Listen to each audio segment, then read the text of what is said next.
Hace un par de meses, hermanos, fuimos expuestos a la realidad de la identificación nuestra como pueblo de Dios con el pueblo de Dios de la Escritura.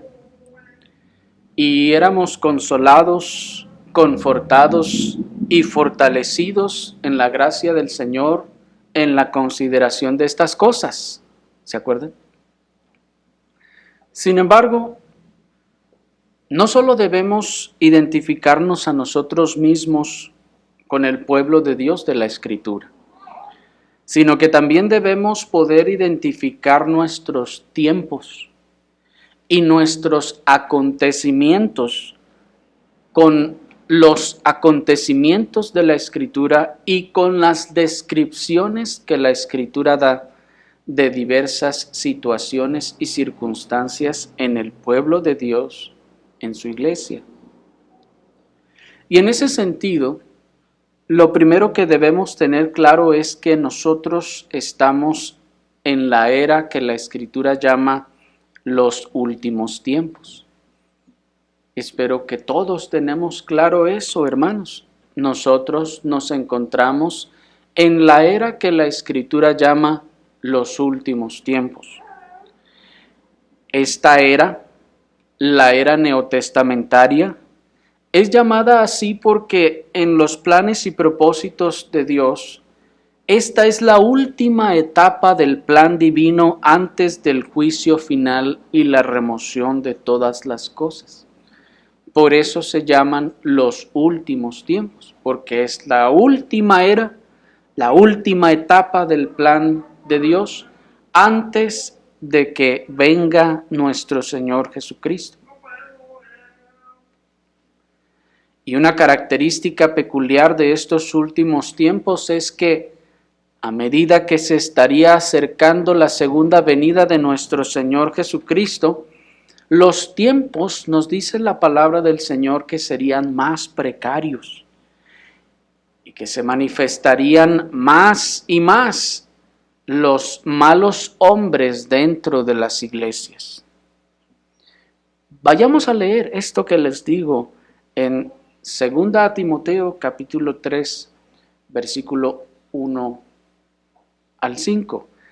La segunda carta del apóstol Pablo a Timoteo en el capítulo 3, el versículo 1 al 5, dice la palabra del Señor. Pero sabe esto, que en los últimos días vendrán tiempos precarios, porque habrá hombres amadores de sí mismos, amadores del dinero, vanagloriosos, soberbios, blasfemos, desobedientes a los padres, malagradecidos, impiadosos, sin afecto natural, desleales, calumniadores, sin dominio propio, feroces, aborrecedores de los que son buenos, traidores, impulsivos, inflados, amadores de los placeres más que amadores de Dios, teniendo apariencia de piedad, mas negando el poder de ella. Apártate de estos. Hasta ahí. El día de hoy, con la ayuda del Señor, vamos a considerar la enseñanza de este pasaje, hermanos, a través del tema los malos hombres de los tiempos precarios. Y vamos a abordar estas cosas a través del siguiente esquema. Vamos a considerar primeramente sus características.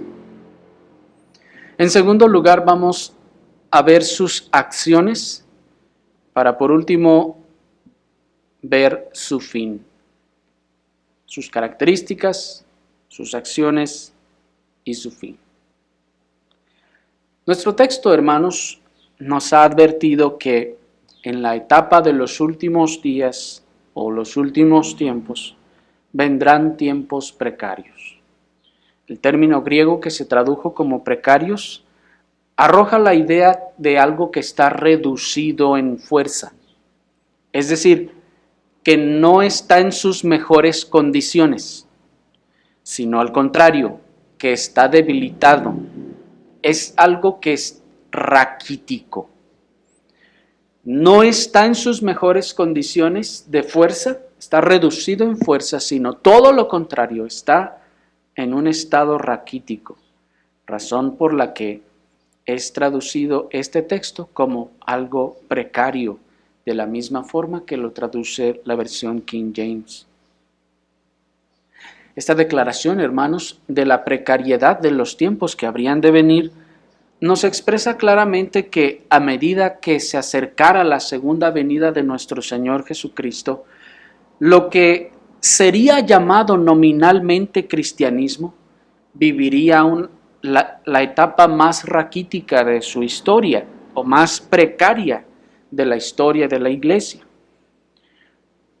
Porque cuando el apóstol nos está advirtiendo de los tiempos precarios que vendrían, no se está refiriendo al mundo, a los impíos, es decir, en el ambiente mundano general. No está diciendo, allá en aquel tiempo, allá todos los mundanos y los impíos se van a poner así. No, porque esos ya están así. Ya están así desde la antigüedad. La naturaleza pecaminosa del hombre está así ya. Sino que más bien se trata, hermanos, de que estos se manifestarían en la iglesia. Pues nos dice el versículo 5, que tendrían apariencia de piedad, pero negarán el poder de ella. Es decir, tienen apariencia de ser piadosos, pero niegan el poder de esta piedad.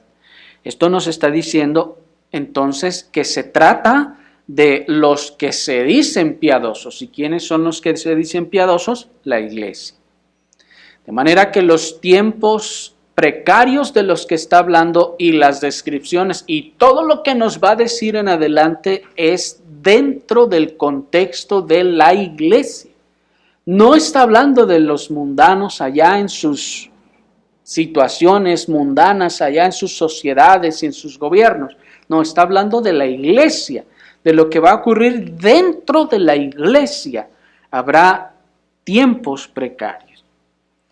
Y bueno, queremos también hacer la aclaración de que no es que todas las iglesias verdaderas estarían en un estado precario antes de la venida del Señor, sino que, escuchen, la condición general de los que se identifican con el cristianismo nos está diciendo que sería precaria. ¿Me explico? No está diciendo que las iglesias verdaderas en esa época y en ese tiempo serían iglesias muy precarias, pobrecitas, antes de que el Señor venga. No, las iglesias serán sostenidas en el Señor. Más bien, la condición general de los que se identifican como cristianos será precaria. Espero explicarme la diferencia. El apóstol no nos dice, como veremos, que la iglesia verdadera entonces sería precaria, sino que a las iglesias se acercarían personas que, engañadas y engañándose, aparentarían una cierta religiosidad, pero que no estarían experimentando verdaderamente el poder de la gracia santificadora. Es lo que dice el texto. Tendrán una apariencia de piedad, pero no estarán experimentando el verdadero poder de la gracia santificadora. Y estos hombres son los hombres que son llamados malos hombres en el versículo 13. Lo vamos a leer más adelante. Y de ellos, los versículos 2 al 5, nos da unas características el apóstol para que podamos identificarlos. Pues primero nos dice, hermanos, aguas, en los tiempos cercanos a la segunda venida de nuestro Señor, habrá tiempos precarios porque ustedes van a ver en las iglesias malos hombres. Y apóstol Pablo, ¿cómo los vamos a identificar? Ahí les van algunas características para que los puedan identificar. Y vayamos entonces a nuestro primer punto, que son las características. Versículo 2, dice la palabra del Señor: porque habrá hombres amadores de sí mismos. Y bueno, recuerden, hermanos, en las iglesias se está diciendo, en las iglesias habrá hombres amadores de sí mismos, amadores del dinero, vanagloriosos, soberbios, blasfemos, desobedientes a los padres, malagradecidos, impiadosos, sin afecto natural, desleales, calumniadores, sin dominio propio, feroces, aborrecedores de los que son buenos, traidores, impulsivos, inflados, amadores de los placeres más que amadores de Dios, teniendo apariencia de piedad, mas negando el poder de ella. Apártate de estos. Hasta ahí.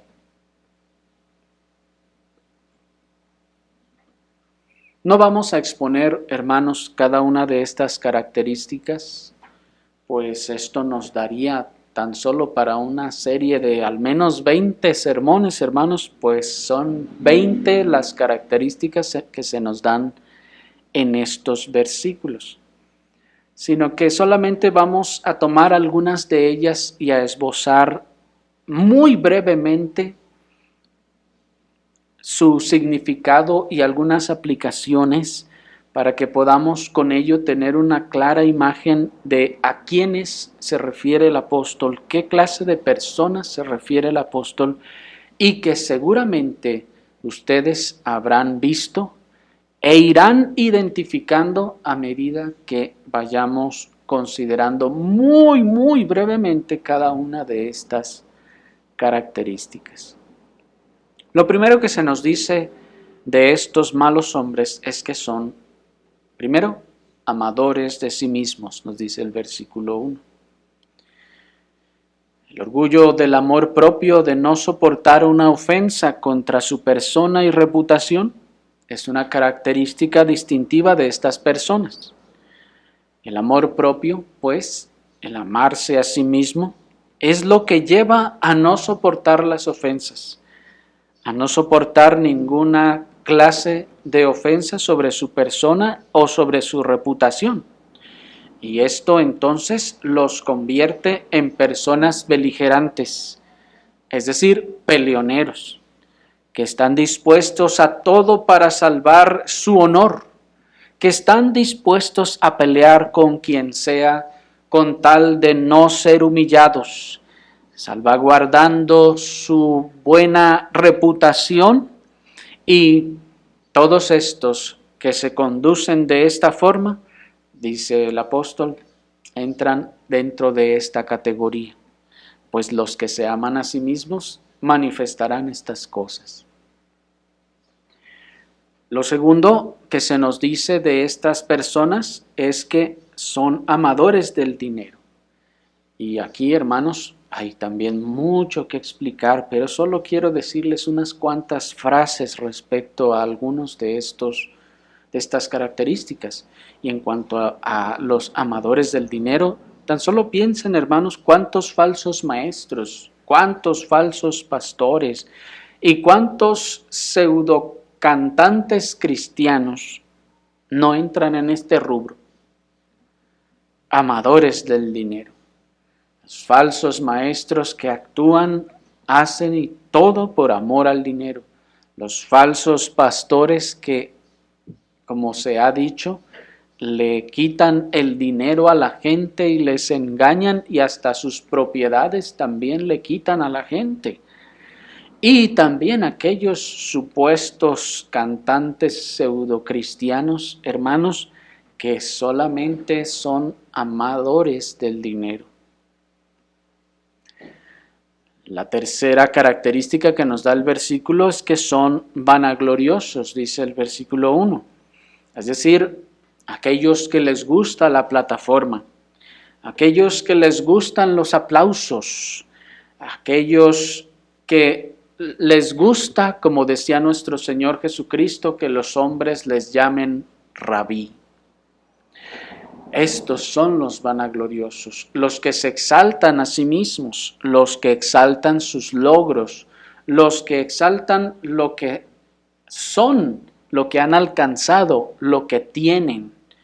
Esos son vanagloriosos, y los que no solo exaltan lo que tienen, sino que desean también ser alabados, ser exaltados ellos mismos, y les molesta también que otros sean exaltados y ellos no. La cuarta característica que nos dice de estas personas que estarán en las iglesias, se introducirán, dice que son soberbios. Esta característica, hermanos, va de la mano con la anterior, aunque denota la concupiscencia y moción del corazón que modera su conducta ante la ofensa, la reprensión y la humillación. Es decir, hermanos, que hay una soberbia en el corazón. La moción del corazón es soberbio. Por lo general, también se modera la conducta. Se modera esta conducta ante la reprensión y la humillación, pero a pesar de todo, se manifiesta una soberbia. Saltemos hasta la característica número 7, que es malagradecidos. Nos dice el texto que otra característica es que son malagradecidos.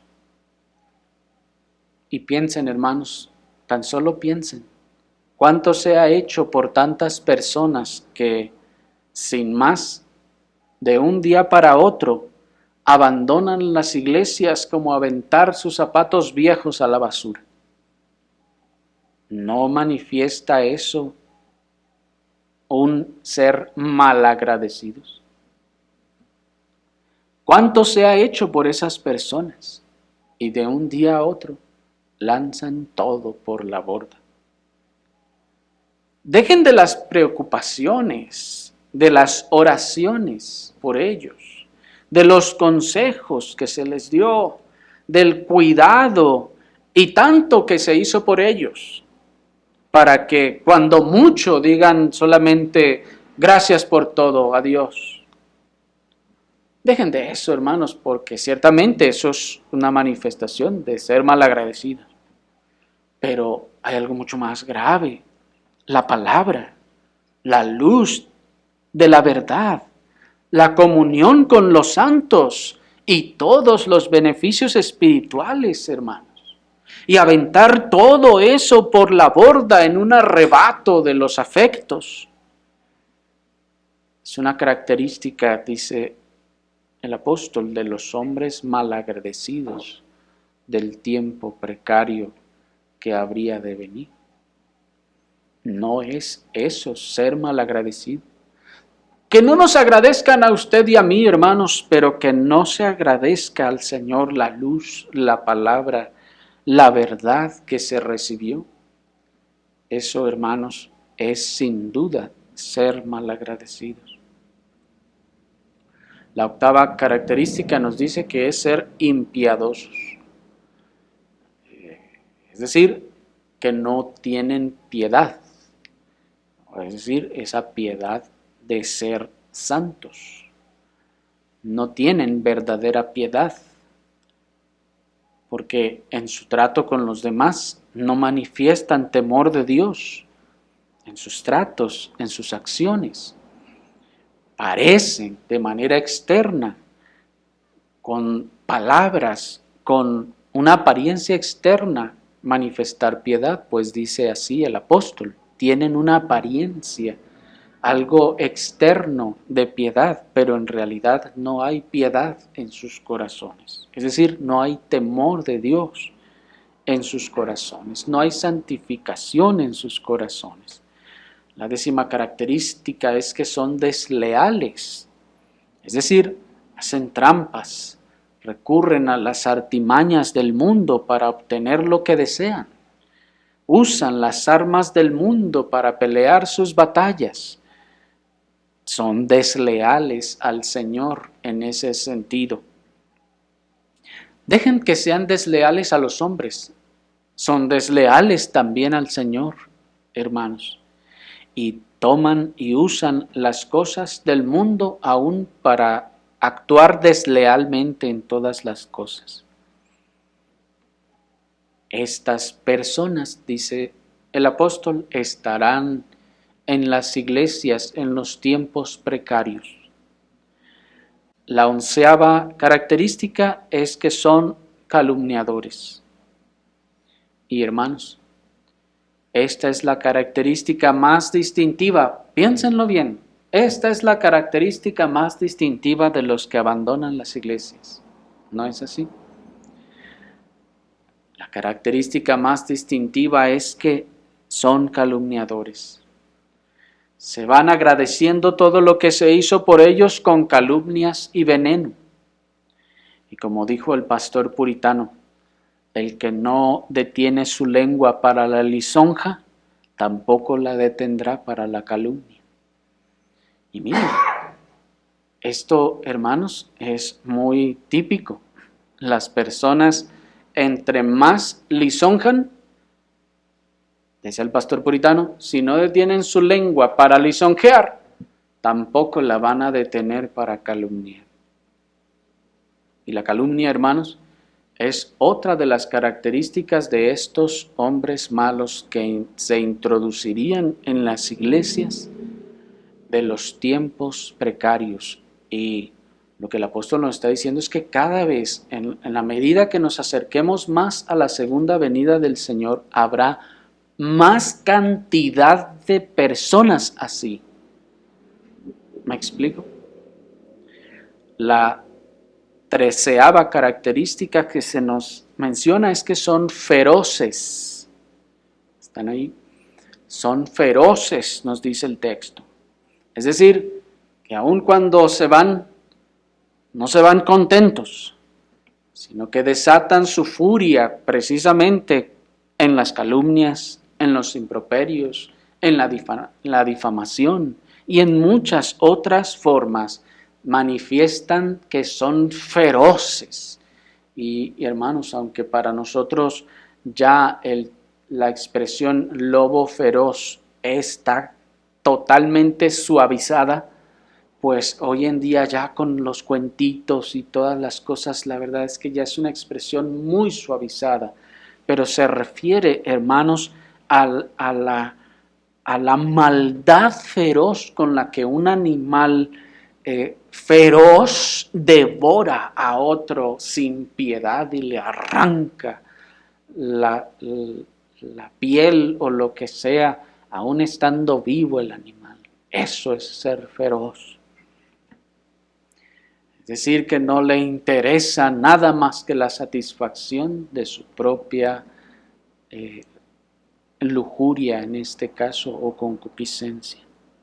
Y vamos a ver que, como lo hemos estado expresando, hermanos, todas estas malvadas conductas no las manifiestan mientras están integrados dentro del cuerpo de Cristo, sino que las manifiestan después, las muestran ya cuando se van, porque miren momentáneamente el versículo 9 de 2 Timoteo 3, dice, pero no avanzarán muy adelante, porque su locura será manifiesta a todos, como también lo fue la de aquellos. Hasta allí. Observen, hermanos, que aquí se está estableciendo que estos de los que el apóstol nos está hablando, primero están en el camino, pues dice, no avanzarán más adelante. ¿Más adelante de dónde? Del camino, donde todos estamos caminando. Dice, no estarán por mucho tiempo, pues a su tiempo, dice el apóstol, se manifestará lo que verdaderamente son. ¿Y cómo los vamos a reconocer lo que eran o lo que son? Dice, cuando se manifieste todo esto. Y es entonces que manifestarán todas estas características que nos está describiendo el apóstol, y no antes. Antes podremos ver alguna que otro destello de algunas cosas que también, dada la pecaminosidad que está en todos, aún los creyentes, podremos pensar que, bueno, es una situación que el hermano todavía no ha mortificado, etcétera, pero que, hermanos, cuando el tiempo en el que su locura se manifieste plenamente y sea descubierto, todas estas características, o la mayoría de ellas, se van a mostrar en este tipo de personas, nos está diciendo el apóstol. Pero observen, no será hasta el momento en el que sean identificados. La 14ª característica que nos dice el final del versículo 3 es que aborrecen a los que son buenos. Este aborrecimiento no solo se manifiesta por el desprecio que muestran al abandonar las iglesias sanas, hermanos, sino también por el grado de calumnias y veneno que van sembrando tras su salida. Pues no se van, no continúan, hermanos, pacíficamente, sino que aborrecen. Miren, no se van diciendo, hermanos, les amamos, pero tenemos que buscar al Señor en otro camino. No, se van con desprecio, con odio por los creyentes que permanecen. Dice el versículo 4 también, la 15ª característica, que son traidores. Pues no solo traicionan a los hombres, sino que también traicionan los pactos de membresía. Y lo que es peor, traicionan la luz y la gracia que habían recibido por medio de esa luz que habían recibido en la exposición de la palabra. Eso, hermanos, es una traición al Señor. Repito, no solo a los hombres, no solo a las membresías, sino también a todo el bien de la luz que recibieron. Pero observen por último, el último de estas características en el versículo 5, dice que tienen apariencia de piedad, pero niegan el poder de ella. Y esto claramente, hermanos, responde a todos los casos en los que las personas parecían creyentes, parecían piadosas.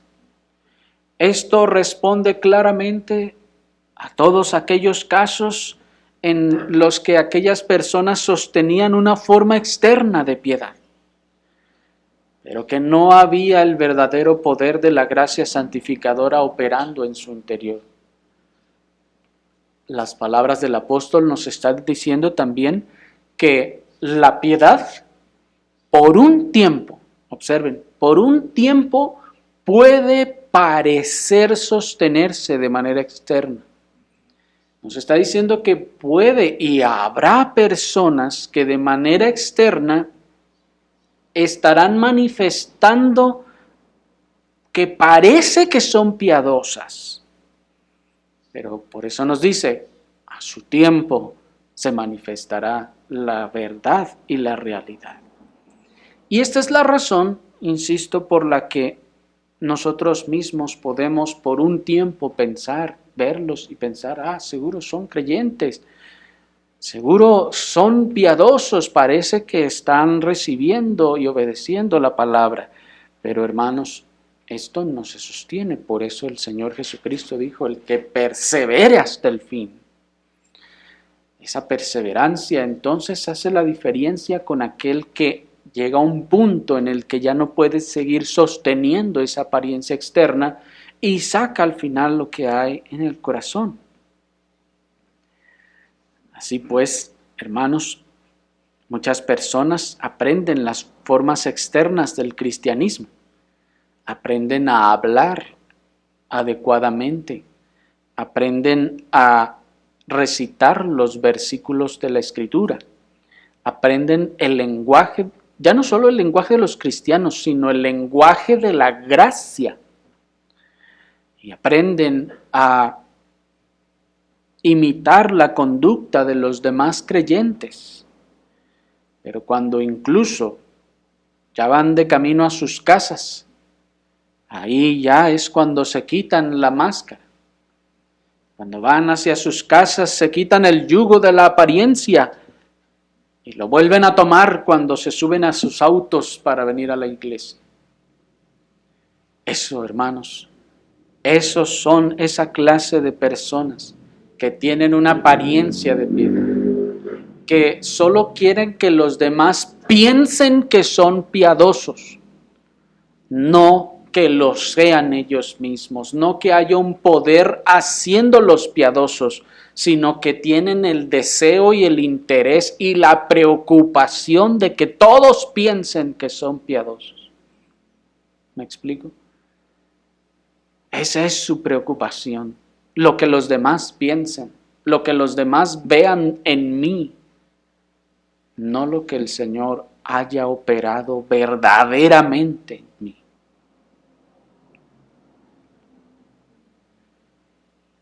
Pero esto no es lo único que distingue a estas personas, hermanos, sino también las acciones que toman cuando se manifiesta lo que son verdaderamente. Así que pasemos a nuestro segundo encabezado para considerar sus acciones contra la iglesia.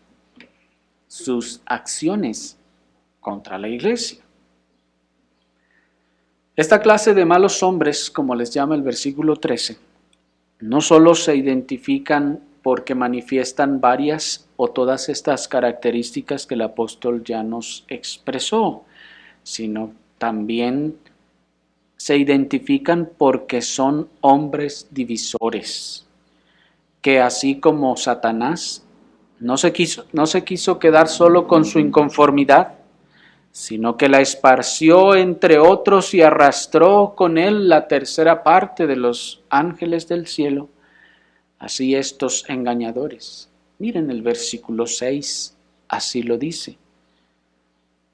Porque de estos son los que se introducen en las casas y llevan cautivas las mujercillas amontonadas de pecados, llevadas por concupiscencias diversas. Hasta ahí. Mientras el verdadero piadoso, hermanos, no el que tiene apariencia de piedad, sino el verdadero piadoso se esfuerza en no perturbar la paz de la iglesia y mucho menos causarle algún daño. Estos vanagloriosos inflados van en busca de adeptos que satisfagan su ego.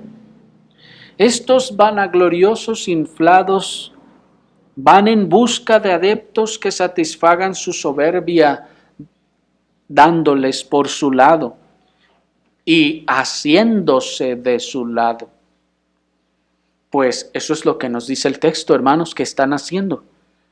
Se introducen, dice, en las casas. ¿Se fijan? Esta expresión de se introducen en las casas se refiere a la activa propaganda de estos engañadores para introducirse o entremeterse en las casas de algunos para propagar sus engaños, hermanos. Eso es lo que nos está diciendo el texto. De estos, dice, de estos que se acaban de describir, son los que van y se meten a las casas, se introducen en las casas, se infiltran en las casas para extender su propaganda, para engañar a los que ellos ya conocen, para propagar sus engaños. Y esto, hermanos, porque en los tiempos del apóstol Pablo no existían las llamadas telefónicas. En los tiempos del apóstol Pablo no existían los mensajes de texto por el celular. Por eso en aquel tiempo aquellos hombres que manifestaban eso, pues no podían llamarle al hermano, mire, déjeme le explico lo que está pasando y le voy a decir aquí y allá, porque en aquel tiempo no había teléfonos. En aquel tiempo tampoco había mensajes de texto en los cuales pudieran hacer propaganda para engañar a los demás hermanos. ¿Cómo le tenían que hacer en los tiempos donde no había teléfono, no había mensajes, no había celulares, no había ni carros? Tenía que ir caminando hasta su casa y meterse a su casa, pues eso es lo que dice el texto, introducirse en el sentido de entremeterse, como diciendo, se meten sin que los inviten. Ese es el punto, esa es la intención del texto. Cuando dice se introducen, se refiere a ese como entremeterse a las casas. Nadie lo invitó y va y se mete a la casa. Ese es el sentido del texto. Que nadie le invitó y ahí va, se invita solo. ¿Pero por qué? Porque tiene la intención de esparcir su inconformidad. Y hermanos, observen que esto es la conducta divisiva. Esta es la conducta divisiva que está esparciendo el veneno. Y por si alguno estuviera dudando si el pastor no está tomándose aquí libertades para aplicar el texto a nuestra situación, les cito al pastor puritano Matthew Henry. Cito, dice: aquí Pablo advierte a Timoteo que tenga cuidado con ciertos seductores, no solo para que él mismo no se deje engañar por ellos, sino para que pueda preparar a quienes están a su cargo contra su seducción. Muestra cuán diligentes eran para hacer prosélitos. Se dedicaban a personas concretas. Escuchen, hermanos. Se dedicaban o se dirigían a personas concretas. Las visitaban en sus casas sin atreverse a aparecer abiertamente, pues los que hacen el mal odian la luz. Juan 3:20. No eran obligados a entrar a las casas como solía ocurrir con los buenos cristianos a causa de la persecución, sino que por elección propia se colaban en las casas para ganarse el afecto y la buena opinión de la gente y así atraerlos a su bando. Termina la cita. ¿No les parece muy claro? Tremendamente claro, hermanos, no es así. El pastor puritano está escribiendo esto hace 4 siglos, hermanos. Y sí, hace 4 siglos tampoco había teléfono, tampoco había mensajes de celular y no había toda la tecnología que tenemos hoy. Por eso tenían que ir a colarse a las casas. Pero si el pastor puritano hubiera vivido en nuestra época, habría cambiado eso de se colaban en las casas para ganarse el afecto y buena opinión de la gente por se colaban en las llamadas, en los mensajes de texto y todas las formas que hoy existen para comunicar la inconformidad y el veneno del corazón. Pero observen, hermanos, 3 cosas que el pastor puritano nos está esgrimiendo aquí. Primeramente, miren la labor pastoral de preparar a quienes están a su cargo contra las acechanzas de los malvados. Pues así lo dice, cito nuevamente, aquí el apóstol advierte a Timoteo que tenga cuidado con ciertos seductores, no solo para que él mismo no se deje llevar por ellos, y ojo, sino para que pueda preparar a quienes están a su cargo contra su seducción. De manera, hermanos, que observen que esta es una tarea pastoral, esto es parte de la labor pastoral, parte del cuidado del rebaño, advertirles y prepararles contra estos engañadores. Ese es parte del trabajo. Lo segundo que nos está señalando el pastor puritano es que miren cómo él señala la diligencia de los malvados para hacer prosélitos a su causa, pues dice, se colaban en las casas para ganarse el afecto y la buena opinión de la gente y así atraerlos a su bando, dice el pastor puritano. Pregunta, ¿no les suena esto familiar? ¿No es esto lo típico, hermanos, que ocurre en estos días? Y lo tercero que el pastor puritano nos está señalando es que nos dice que la actitud de los verdaderos creyentes es no solo esperar a ser invitado a una casa en este caso, sino que incluso eran compelidos a que les visitaran en sus casas.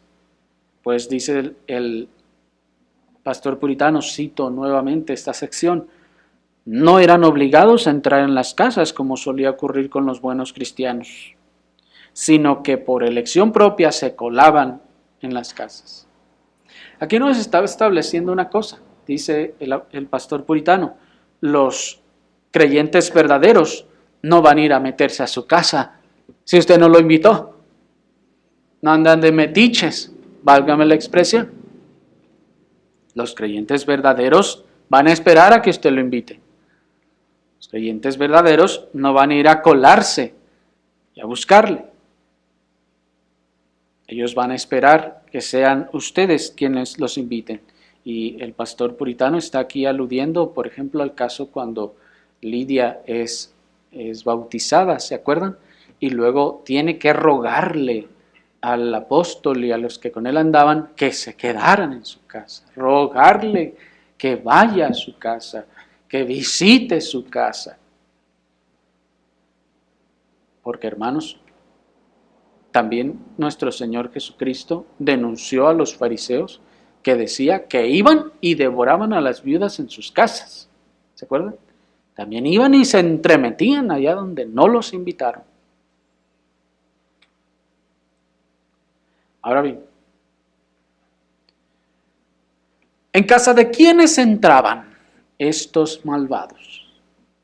O mejor dicho, ¿qué clase de personas son las que reciben a estos engañadores y les hacen caso? El pastor puritano nos decía que ellos van a las casas específicamente con personas concretas. O sea, no van a expresar su inconformidad a la casa del pastor, no van a expresar su inconformidad a la casa de los hermanos que ellos saben que les van a regresar con la palabra de Dios, explicarles con la palabra de Dios sus comentarios, sino que van con personas específicas. Pero, ojo hermanos, que hay de esas personas quienes les abren las puertas de par en par y los reciben. ¿Quiénes son esos que los reciben? Las mujercillas amontonadas de pecados, dice el versículo 6.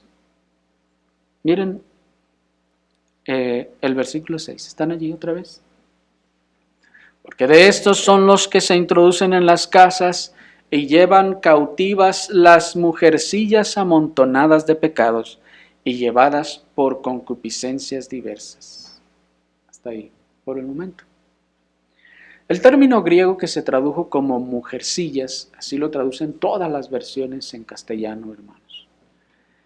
Aunque es un diminutivo, ciertamente, en el original incluso, tiene una connotación negativa, como refiriéndose a una mujercilla que no ha crecido, como refiriéndose a una mujercilla que no ha madurado, a una mujercita que todavía no entiende muchas cosas.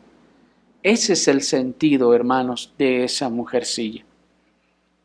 De manera entonces que, por eso dice el versículo 7, que siempre están aprendiendo y nunca aprenden en realidad. Así entonces, estas mujercillas o mujercitas son estas personas que no han madurado, que no han crecido, que todavía no entienden muchas cosas. Es como una mujer pequeña que no es madura, que no entiende, que no sabe, como se dice coloquialmente, que no sabe nada. Y repito, miren el verso 7, que siempre están aprendiendo y nunca pueden venir al conocimiento de la verdad. Es decir, pues, hermanos, que ellos logran, observen, logran introducirse, les abren las puertas de par en par. ¿Quiénes les abren las puertas de par en par? Esas mujeres, esas mujercitas o mujercillas que no avanzan en la verdad, que aún dudan de las cosas más básicas, que siempre, dice el texto, están aprendiendo y nunca llegan al conocimiento de la verdad. Que después de muchos años de estar oyendo, todavía tienen dudas de cosas básicas. No han avanzado, no crecen, es lo que está diciendo. Observen entonces el peligro, hermanos, de no avanzar en la verdad. Observen el peligro de no atender a la palabra predicada. Observen el peligro de no exponerse y aprender la palabra predicada, porque se queda como en ignorancia, no entendió nada, se quedó en donde mismo. ¿Y qué pasa cuando viene aquel lobo engañador y se mete en su casa? Pues le recibe con los brazos abiertos. Dice en ese sentido el pastor puritano Matthew Henry, cito: en cierto sentido, todos debemos estar siempre aprendiendo, es decir, creciendo en el conocimiento, persiguiendo el conocimiento del Señor, avanzando sin cesar. Pero estas eran escépticas, frívolas e inestables, que se apresuraban a asimilar cualquier idea con el pretexto de avanzar en el conocimiento, pero nunca llegaron a una comprensión correcta de la verdad tal como es en Jesús. Termina la cita. Personas, dice, mujeres particularmente, dice, frívolas, escépticas, inestables, dispuestas a oír cualquier cosa nueva, dispuestas a oír cualquier cosa interesante. Pero la ignorancia frívola, hermanos, y escéptica de estas mujercillas no era lo único, no era el único mal que les hacía susceptibles de ser cautivadas o arrastradas por estos perversos, sino que también había pecados amontonados en ellas, nos dice el texto, y concupiscencias diversas. Miren, pues dice, y llevan cautivas las mujercillas amontonadas de pecados, llevadas por concupiscencias diversas. ¿Qué es esto, hermanos? Bueno, deben saber que toda semilla debe caer en una tierra propicia para que pueda brotar. Toda semilla debe caer en una tierra propicia para que pueda brotar y dar fruto. Un corazón santificado es un corazón blindado contra las artimañas del engañador. Pero un corazón concupiscente, con una montaña de pecados apilados, es el terreno más fértil para los chismes, es el terreno más fértil para las intrigas y para los engaños. Pues esos chismes, esas intrigas, esos engaños, esas inconformidades no caen en el cemento, caen en tierra fértil, tierra dispuesta, tierra predispuesta para recibir esas cosas. Un corazón santificado de inmediato le pone un alto. Un corazón santificado está blindado y de inmediato le dice, esto es un chisme y yo no tengo nada que oír de esto. Por favor, vaya y haga aquello. Y se insiste, por favor, váyase de aquí.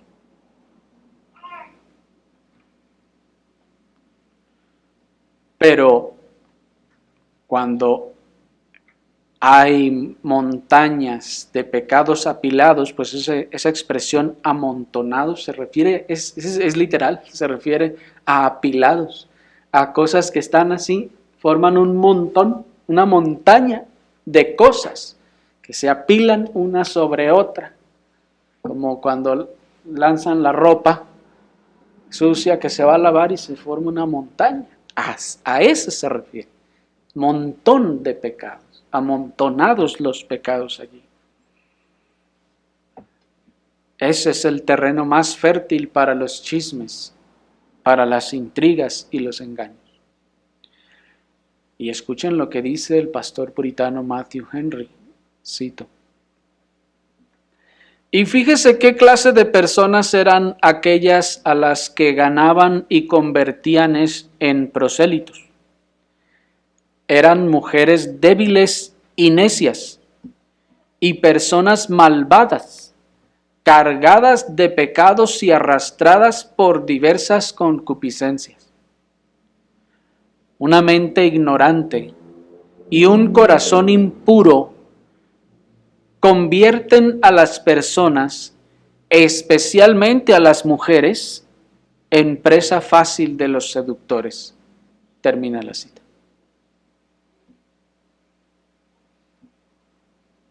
Sí, hermanos, así dice.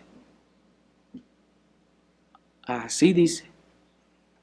Eran mujeres débiles y necias, dice, personas malvadas, cargadas de pecados y arrastradas por diversas concupiscencias. Es decir, ya tenían en el corazón algo, ya había pecado en sus corazones y concupiscencias, y aquel nada más vino a soplarle poquito y se encendió. ¿Me explico?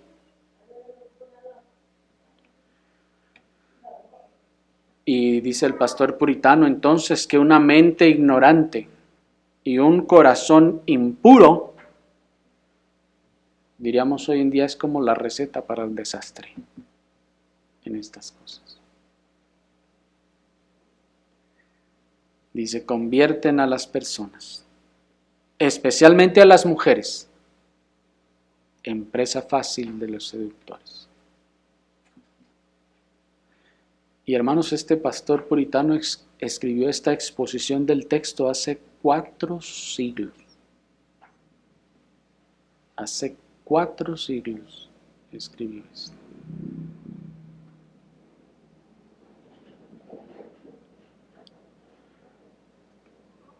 Y aunque estas cosas retiñan en el corazón feminista de nuestra época, hermanos, la realidad que la Escritura nos muestra es que Eva fue a quien el diablo escogió como el individuo adecuado, más susceptible para el engaño que él había planeado a causa de sus efectos.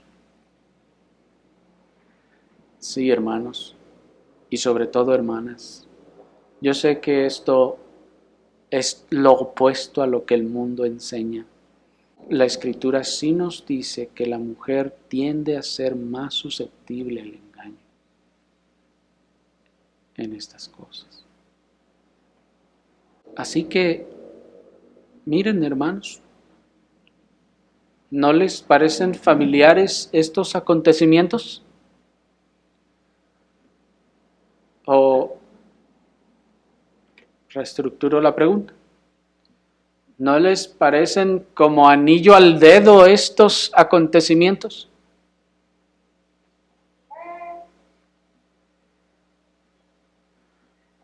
Porque estos engañadores van y cómo arrastran a estas o cautivan a estas mujercillas. ¿Cómo las cautivan? Con palabras, hermanos. Estos engañadores aman las disputas, aman los debates, se entrenan a sí mismos para los debates y les gusta debatir y hablar palabras. Eso es lo que nos enseña Tito 3:9. Acompáñenme, miren, a Tito 3:9 dice la palabra del Señor. Pero evita las disputas insensatas y genealogías y pleitos y debates acerca de la ley, porque son sin provecho y vanas. 10. Al hombre divisor, después de la primera y segunda amonestación, deséchalo, sabiendo que el tal se ha pervertido y está pecando, siendo condenado por sí mismo. Hasta allí. ¿Observan las prácticas del hombre divisor? ¿Cuáles son las prácticas del hombre divisor? El versículo 9 nos las describe.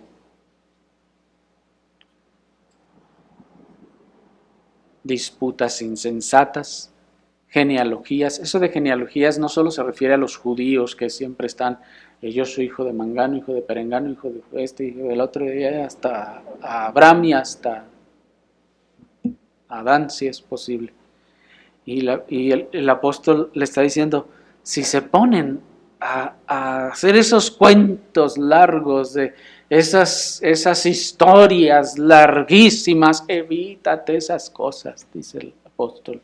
Eso no tiene ningún provecho. Dice, y pleitos y debates acerca de la ley.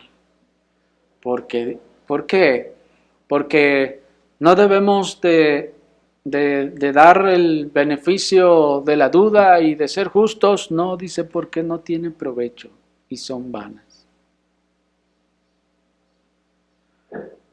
Pero todas estas disputas insensatas y narrativas interminables y debates acerca de la ley, dice el apóstol, son sin provecho y vanas. Cuando se trata de la disciplina eclesiástica y el pecado. Cuando se trata, porque miren, ese es el contexto.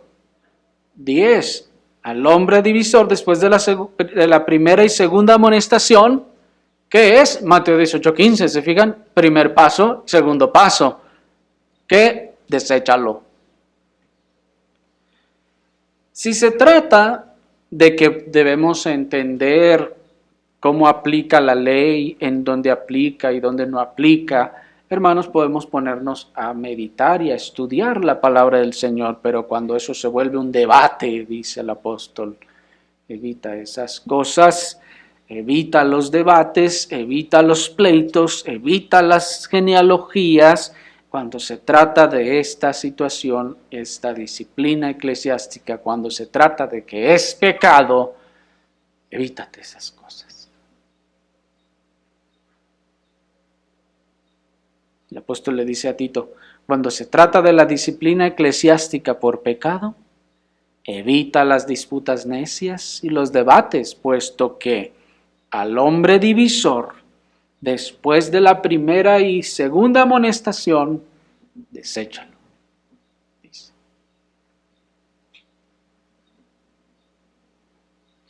Y esto también puede ser un escándalo, hermanos, para el mundo humanista y tolerante de nuestra época. Y también lo es para el evangelicalismo progresista, que tacha de sectarismo todo ejercicio de autoridad en las iglesias, aunque sea legítimo. Cualquier cosa que hagan las iglesias y que no se adapte al pensamiento humanista del mundo, eso es sectario, ya es tachada de secta.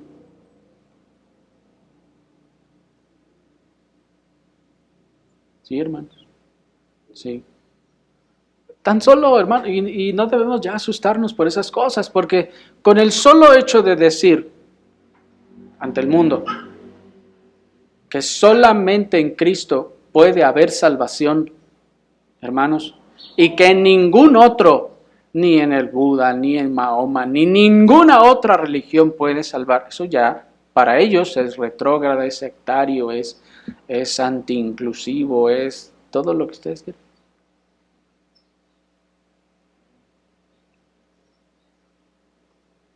Por eso decíamos al principio que ya hemos entrado en los tiempos precarios, hermanos, donde el grueso de los que se dicen cristianos son solo nominales. El grueso de los que se dicen cristianos están influenciados, llenos y regidos por los pensamientos del mundo antes que por la palabra de Dios. Y entran a las iglesias y todavía conservan esos pensamientos y juzgan todo conforme a esos pensamientos. Cuando llega a la iglesia y dice, y leemos ahí, ¿o acaso no dice así la Escritura? 10, al hombre divisor, dice otra versión, que causa divisiones, pero el acto aquí es el que tiene esa acción de estar causando la división. El hombre divisor, después de la primera y la segunda amonestación, ¿qué dice? Tenle misericordia y llévalo a juicio y escúchalo a ver qué tiene que decir. No lo vayas a desechar así nada más. No. Tenle paciencia. ¿Dice así? No, dice deséchalo.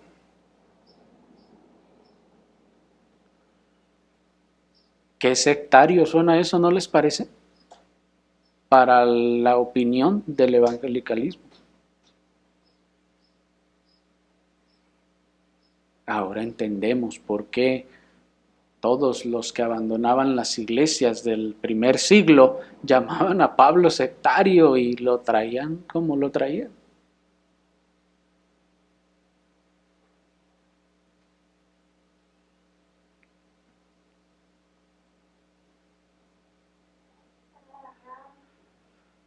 Porque miren la conclusión del apóstol respecto a estos hombres divisores. ¿Por qué lo tiene que desechar? Verso 11. ¿Están ahí? Sabiendo que el tal se ha pervertido y está pecando, siendo condenado por sí mismo. Está ahí. ¿Por qué hay que desecharlo?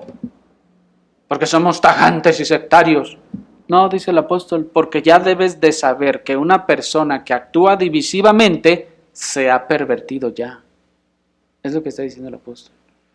Una persona que ya está esparciendo y sembrando división, ya se pervirtió. Y está pecando, dice el apóstol. Y se ha condenado a sí mismo. ¿Por qué ya se ha pervertido? Porque ya se le amonestó una vez y no le importó, le dio igual, siguió. Se le amonestó otra vez y no le importó. ¿Por qué no le importó? Porque ya se ha pervertido. Y dice el apóstol, y ya sabes que está pecando. Y con todo ello, se está condenando a sí mismo. Es decir, como si dijera el apóstol, él solo se puso la soga en el cuello. Y esa es la razón, hermanos, por la que 2 Timoteo 3:5 nos decía al final, apártate de ellos. ¿Se fijan? ¿Sí me están siguiendo, hermanos? Esa es la razón por la que dijo, apártate de ellos. Pero pasemos a nuestro tercer y último encabezado para considerar su fin. Y volvamos a 2 Timoteo capítulo 3, vamos a leer ahora el versículo 8 y el 9. 2 Timoteo capítulo 3, versículo 8 y 9 dice la palabra del Señor.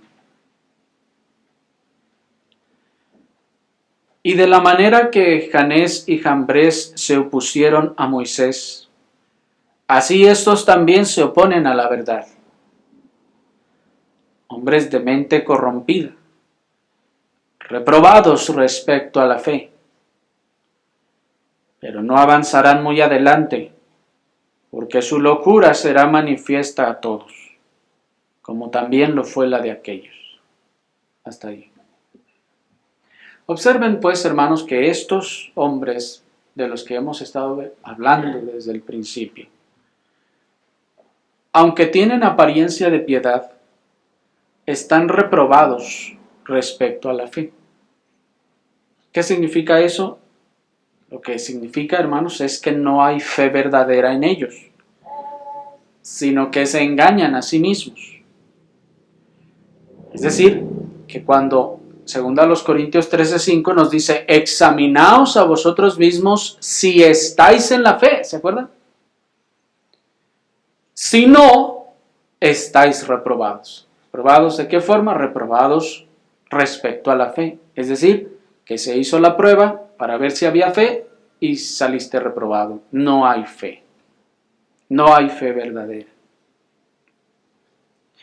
Pero como veíamos brevemente, la expresión no avanzarán muy adelante nos está enseñando que están entre los piadosos, pero que a pesar de que, voy a decirlo así, los engañaron por un momento, no llegarán muy lejos. Nos está diciendo que podrán engañar a los creyentes verdaderos, pero que no será por mucho tiempo. No pasará gran tiempo para que, como dice el verso 9, se manifieste su locura. Como hemos dicho ya antes, hermanos, a veces es solo acercarnos un poco más al fuego de las cosas santas para que manifiesten la realidad que hay en sus corazones. Es acercarlos un poco a la verdad, a la realidad santa, y entonces se manifiesta lo que hay. En el ejemplo que el apóstol esgrime, observen ustedes que se está hablando de Janés y Jambres. ¿Se fijan? Versículo 8. Y de la manera que Janés y Jambres se opusieron a Moisés, así estos también se oponen a la verdad. Miren, los está comparando con Janés y Jambres. En este ejemplo, hermanos, el apóstol está diciendo, estos hombres son tan buenos para el engaño, son tan buenos en esto, que engañan a quien sea. Porque, ¿qué hicieron Janés y Jambres? Janés y Jambres eran aquellos dos magos que estaban con el faraón. Cuando Moisés toma la vara y se convierte en serpiente, aquellos dos, ¿qué hicieron? Salieron corriendo porque ya no podían hacer nada. No, también tomaron sus varas, y dice el texto que también se convirtieron en serpiente. Y el apóstol recoge ese episodio y nos dice, miren lo que está pasando ahí. Dos hombres malvados, porque el punto del apóstol es, mírenlos, esos no son cristianos, no son hijos de Dios, no, ni conocen al Señor. ¿Cómo hicieron eso? Pues por sus artes engañadoras. Y dice, ellos incluso lograron convertir sus varas en serpientes, lo que nos habla entonces de la grandeza de su engaño y la tremenda semejanza de las actuaciones de estos malvados, que incluso sus obras también se parecen a las de los cristianos verdaderos. Pues el cristiano verdadero lanza su vara y sí, se convertirá en serpiente, y aquel también. hará el primero y tal vez el segundo de los actos. Pero lo que sigue en adelante, ahí es donde ya se manifiesta que en realidad no tenían ningún poder. Bueno, ya después se mostró. En las dos primeras pruebas las pasaron los malvados. Pero ya la tercera, ya no pudieron. Se mostró que no tenían poder, en realidad. Y así dice el apóstol, así con estos. Algunas cositas las pasan y nos hacen pensar y creer que son cristianos. Pero luego, la que sigue ya no la pasa. Ya no pueden sostener su profesión. Por eso dice, no irán muy lejos, no avanzarán muy adelante. Avanzarán solo los primeros pasos, pero no más adelante. Y hermanos, si nos detenemos a pensar un poco en el ejemplo del apóstol, nuestras dudas sobre lo que vimos de aquellas personas serán disipadas. Si nos detenemos un poco a pensar en el ejemplo que nos da el apóstol de estos dos magos, de cómo lograron hacer lo mismo que Moisés, y sin el verdadero poder de Dios, entonces nos vamos a dar cuenta, vamos a disipar toda duda de por qué veíamos personas que, es que sí parecía, es que sí se convirtió en serpiente, o lo pareció. Pero otra prueba que nos aporta el apóstol de la condenación de estos malvados engañadores es que irán de mal en peor, dice el versículo 13, están allí. Mas los malos hombres, estos de los que viene hablando, y los engañadores, irán de mal en peor, engañando y siendo engañados. Miren qué condenación tan terrible, hermanos. Irán de mal en peor, engañando y siendo engañados. Este irán de mal en peor no se refiere a sus negocios, hermanos, ni a su posición mundana, sino a su conducta moral. No debemos esperar que una vez que manifestaron su maldad, de ahí en adelante, entonces todo lo que hagan les va a salir mal, sus negocios van a quebrar, etc. No. Eso no se trata de que les va a ir mal en el mundo. No, el mundo ama lo suyo, al contrario, los mundanos saben bien manejarse en el mundo y prosperan y crecen. Así que ese ir de mal en peor no se refiere a los negocios del mundo, a la posición en el mundo, a las comodidades del mundo, no se refiere a la conducta moral, que irán de mal en peor moralmente. Algunos manifiestan esa decadencia de ir de mal en peor en que, luego de salir de iglesias sanas, andan vagando por otras congregaciones cuasi sanas, pero duran cada vez menos tiempo en estas congregaciones hasta que terminan en el evangelicalismo o terminan ya no yendo a ningún lugar. Y véanlo, hermanos, compruébenlo. Esto es una prueba real. Cuando una persona abandona las iglesias sanas, solo le queda ir de mal en peor. Es decir, y esa es una constante, es lo típico. Se va a otra congregación cuasi sana y allá dura menos tiempo de lo que duró acá. y se sale de ahí también. Y luego se va a otra. Y allá dura menos tiempo que en la anterior. Y en la siguiente menos tiempo hasta que termina o en el evangelicalismo o en el mundo. Y no estamos hablando de un ejemplo de uno que le pasó así, no, hermanos. Piénsenlo, mídanlo y se van a dar cuenta que en el 90 y tantos % de los casos así es.